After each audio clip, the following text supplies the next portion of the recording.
Faith Evans and Lil Kim. It was originally supposed to be just Lil Kim by herself. Then the next week I was gonna do probably a By Your Own Faith. But Rita and a good friend of mine, Bell, asked me why didn't I combine them together, focus on some of the background of both of the girls and the similarities, and just what brought their life together. In order to do that, it also brought other people into it, such as Charlie Baltimore, Tupac, Suge Knight, Biggie Smalls, Notorious B.I.G, and it also brought other issues into the video that I'm not going to focus on this time. We may follow up later on with a story about Biggie and Tupac. Had to watch a lot of other videos, do a lot of reading, and had to do a lot of sound bites to put this video together. So I really hope you guys enjoy the video. One question that I have on the whole thing in the end of the part, when it gets down to Tupac and Biggie's association and Tupac period. I see Tupac before the end of his life, he claimed blood. But then when he was over there with Dre and Ice Cube them playing Quill.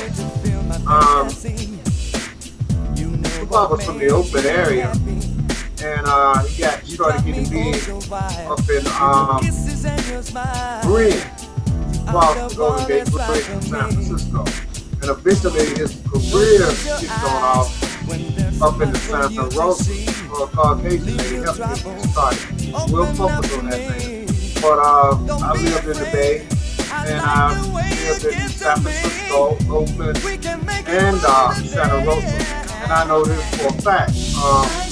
Bloods are not very big in San Francisco or Oakland, and almost non-existent in Santa Rosa. In fact, the biggest blood group in Santa Rosa, that area, is the Norteños. Those are Mexicans. So, what was Tupac? Was Tupac just one of them brothers that claimed everything? Always down with anything and everything as long as it's I think some of the things that Tupac said eventually got him killed, but I don't think he was killed over no woman. I don't think Uncle Gucci was good enough to get him killed. And I just don't believe that. There was more to it. It's just about Faith Evans. And yeah, I think Faith slept together. My opinion, slept with a lot of them. That they keeping it on the down low.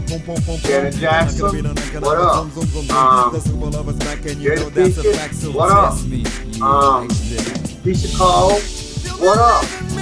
Man, I don't know about Keisha, because I listened to this her song when she told it right now she didn't want her. She got off. Seems like Keisha got a lot of sense. Oakland girl, married booty gift. That's pretty good. But that's another subject that we'll talk about later. We're gonna profile Keisha Cole.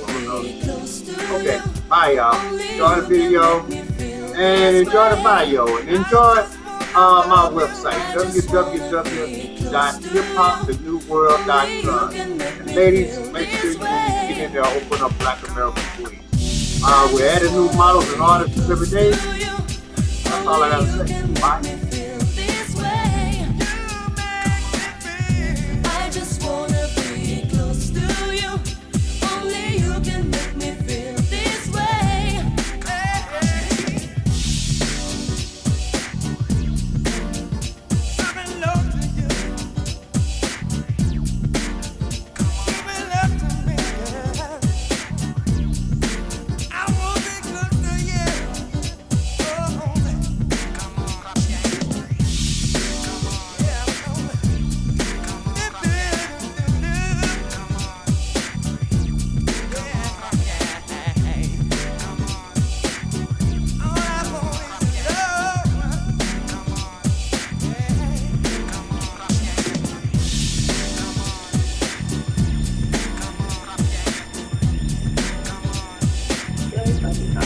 that guy.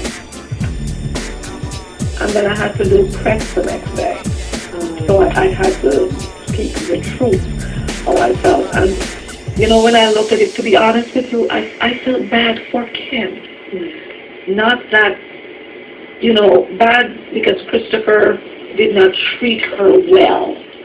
I felt Christopher did not love her the way she deserved to be loved. I honestly felt Christopher cheated on her. I think Christopher lied to her. If you're going to get married and, you know, you were dating somebody or you see somebody, at least sit down and talk to this person. Don't just go get married and walk away from someone who really cared for you. And I said, gosh, I really would like to talk to her because I wanted to find out, did this really happen? How did you feel? I wanted to speak to that girl, you know, that vulnerable human. Right. And I meant it. Right. I really, really meant it. And I was speaking like a mother because I really felt bad for her. Right. I'm sure during her life, or the tumultuous relationship they had, I'm sure she cried. You know, and I want to believe she loved him, but I want to know, did my son love you? Just that the good part of his spirit is what we remember him by, you know. So over time it becomes more of a celebration of the life that he lived. Speaking of Junior Mafia, do you keep in touch with Little Kim? No, I never really had any contact with Kim on a personal level since, you know, other than when I first met her back in the day. No, we don't really have any contact. Last time I saw her was a couple of years ago at South Flight Party for the 4th of July. But other than that, I'm not really on the scene too much, so. Okay, I was just asking because the situation she has going on right now is a hot mess, so that's the only reason I asked. I pray for her, you know, I definitely do. I think she's a great artist, and, you know, I look forward to her new music. Well, Twin Cities, that's the legendary Faith Evans. If you haven't already, oh, hell yes. it definitely was. Yes. So, with Kim, did you ever make the peace? I mean, I made peace with myself. I mean, you know, I see her, I say hi. The last time I saw her was at, like, Puff's White Party maybe 2 years ago, and I went up to her to congratulate her, because I think this is when she was doing Dancing with the Stars, and she was like, who's that? Like, she didn't know who I was, so, you know, go figure. Yeah, but God bless her, you know, she's very talented, and I look forward to hearing good music from her again one day. But not quite yet. Like, we haven't heard it quite yet. I mean, this one Nicki Minaj doesn't really hit the spot. But you're obviously riding for Team Nicki. No, I mean, I think they're both very talented. But, you know, I never think it's good to, I don't think you have to take shots at someone else. If anything, that makes you look kind of corny to me. Whoever it is, you know, so. In the film Notorious, was that an accurate, you know, did they capture that accurately, or was it a bit of a one-sided story how they told it? I mean, all the things that I know about and that I was a part of, I think they did a pretty good job at being accurate. I mean, you know, certain things you can't obviously fit someone's life, even if it's, you know, such a short-lived life, into 2 hours. And there's certain things that may have been a somewhat manipulated for cinematic purposes, you know, like me going in the hotel with the girl and Big, it wasn't a white girl.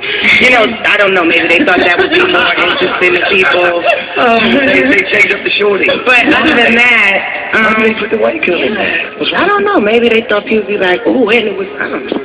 Not that he didn't sleep with white girls, but I never caught it with one. They just threw the white girl in there. Why?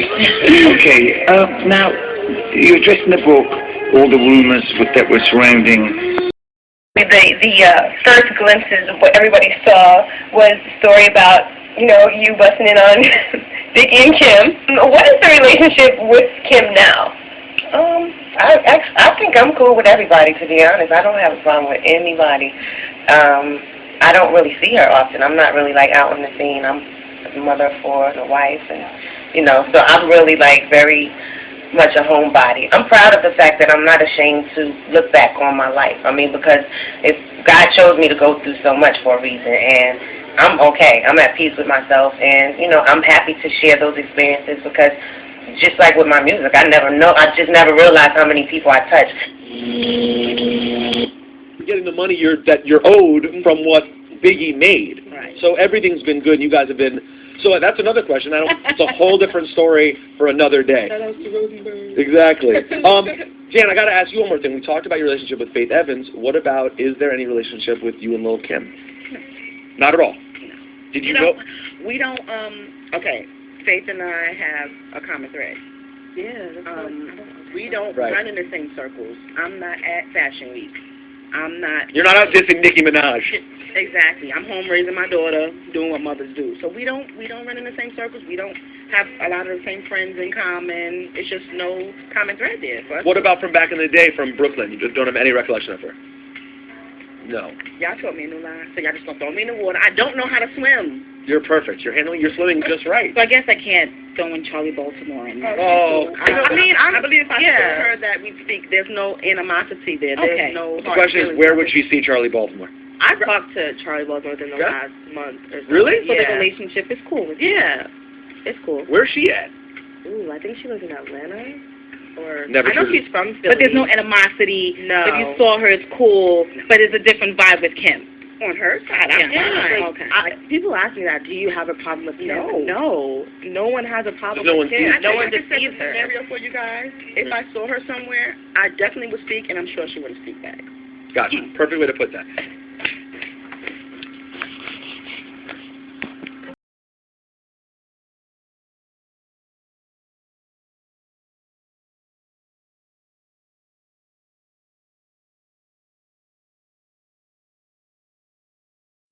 Me and Evie don't think it's bad, but I thought it was entertaining. Yeah. And funny. We tried to do something better for hip-hop. Absolutely. We tried to squash all beef. Yeah. Angela, you don't understand. Wow, you tried to squash all beef. I just want to see some drama, you know what I'm saying? Hey, it was kind of funny, invite Little Kim up here for an interview. Yeah. Same day you invite Charlie Baltimore, who don't like each other because Charlie's the Big and Jake's Kim, and oh man, it was. Envy and Charlamagne are so stupid. They're like little kids. Like, really, I don't understand. Why would you invite Little Kim and Charlie Baltimore to come up here at the same time? They know they don't like each other. I mean, I'm tired of all this kind of, beef and all of that just to bring in ratings to radio. I just don't know what's going to happen. I don't want to be a part of it. I think that they should have, if they wanted to interview Charlie Baltimore, they wanted to interview Little Kim, do it on separate days. Why would you book them at the same exact time on the same day? It's just not funny. It's going to be fun. It was kind of funny. Yeah.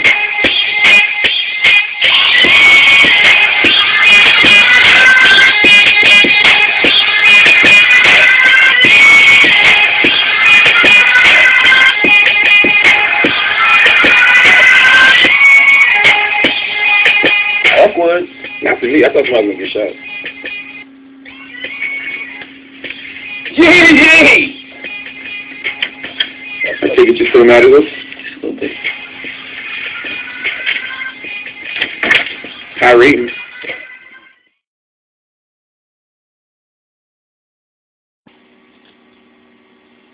How about this?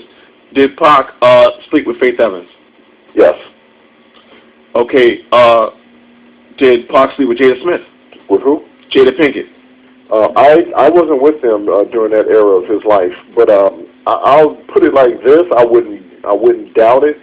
He said that Jada was he smashed like a pound cake, like a female him. He did pound cake. I'm gonna stop you right there. So he did. Next question. So all right, next question. I wouldn't doubt it. Next question. Did with all the lost files coming up, detectives feeling like they want to go on retirement because of this and all that. People say conspiracy theory. It's because of him talking. They said he wanted to be part of a certain elite group of people. Then he felt like the lifestyle that they was doing, they were trying to take his soul, and he wanted his soul back. So people felt like he had to go because he knew a little bit too much. Do you feel that Suge Knight set him up? That's a really good question. It's a very interesting question. Also, I'm gonna put it to you like this. I listen really careful to this.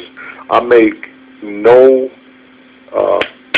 Hello? Okay, here you go. In 1996, the way I felt and what I thought about that whole thing with Suge Knight and the whole situation concerning Tupac and Suge Knight was completely different, because I couldn't understand how anyone would sit in a car with someone that they would put a hip.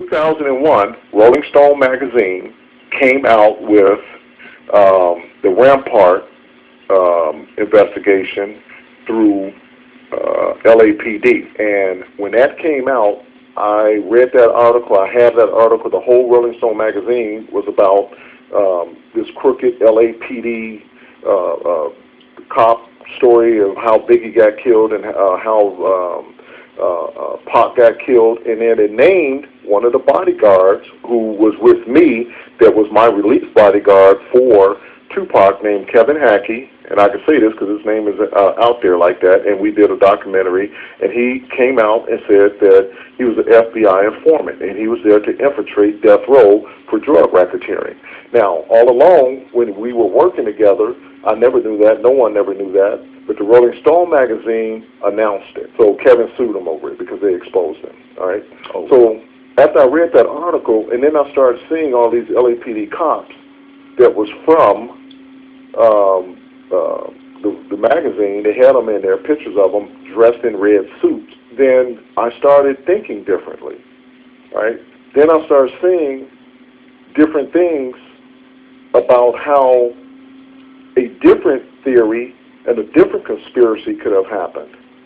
Who am I going to trust to sit next to me, or trust to fire into my car if I would have set it up, would be another police officer, somebody that is well trained with using a weapon. I have 2 documentaries that go into that, and it's Tupac Assassination, Conspiracy, Revenge, and Reckoning. And I talk about those theories, and I talk about that.